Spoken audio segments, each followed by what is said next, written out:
कितना बड़ा करीम अल्लाह, कितना बड़ा रहीम अल्लाह। जिंदगी गुनाहों में गुजर जाए, जिंदगी नाफरमानी में गुजर जाए, लेकिन सिर्फ एक मर्तबा कह दिया जाए अस्तगफिरुल्लाह, कह दो अस्तगफिरुल्लाह। अरे कहो ना अस्तगफिरुल्लाह। हदीस शरीफ में फरमाया नबी करीम सल्लल्लाहु अलैहि वसल्लम ने सिर्फ एक मर्तबा अस्तगफिरुल्लाह कह दिया, जिसके माना ये है ए अल्लाह मैं तुझसे माफ़ी मांगता हूँ। अल्लाह रब्बुल आलमीन आसमान पर फरमाते मेरे बंदे तूने मुझसे माफ़ी मांगी है, मैंने तुझे माफ़ कर दिया है। अरे दुनिया वालों की कभी कभी हम मिस्टेक करते हैं, भूले करते हैं, दुनिया वालों से माफ़ी मांगते हैं तो माफ़ करते हुए कभी कभी ताना भी दे देते हैं, अरे तुम्हें माफ़ करने जैसा था तो नहीं, लेकिन तुम माफ़ी मांगने आए हो तो तुम्हें माफ़ कर दिया जा रहा है। लेकिन हदीस शरीफ में फरमाया अत्ताइबु मिनज़ ज़ंबि कमन ला ज़ंब लह। अल्लाह फरमाते मेरे बंदे तूने मुझसे माफ़ी मांगी है,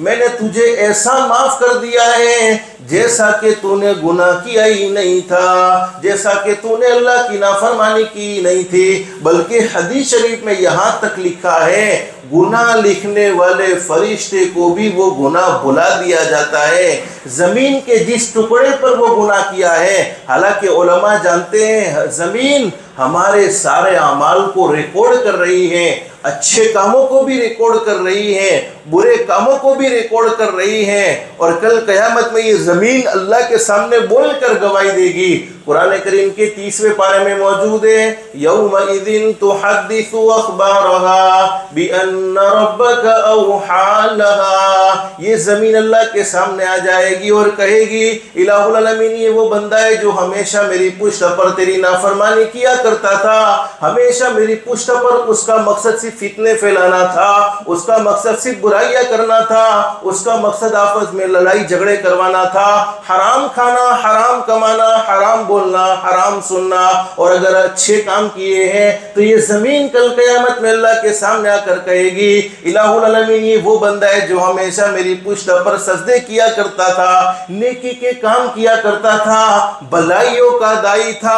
आपस में मोहब्बतें पैदा करवाने के काम करता था, लोगों को मिलाने के, लोगों के दिलों को अल्लाह से जोड़ने के काम करता था। तो हदीस शरीफ में लिखा है कि ज़मीन से भी वो गुनाह भुला दिया जाता है। बहरहाल मैं बात ये कह रहा था कि अल्लाह बड़ा करीम है, बहुत सी गलतियां हमारी ज़िंदगी में होती हैं, हम अल्लाह से माफ़ी नहीं मांगते हैं, उसके बावजूद भी अल्लाह पाक बगैर माफ़ी मांगे भी बोलो माफ़ कर देता है। जैसे माँ बाप अपने बच्चों की छोटी छोटी गलतियों पर बोलो तवज्जो देते नहीं है, हालांकि माँ बाप के दिल में औलाद की बड़ी मोहब्बत, और हदीस शरीफ में लिखा है माँ को अपने दूध पीते बच्चे से जितनी मोहब्बत है उससे कई गुना ज़्यादा मोहब्बत करने वाला, बल्कि 70 माओं से ज़्यादा। ये तो हदीस शरीफ में 70 समझाने के लिए कहा, 70 माओं से भी ज़्यादा मोहब्बत करने वाला बोलो कौन? पैदा करने वाला अल्लाह है।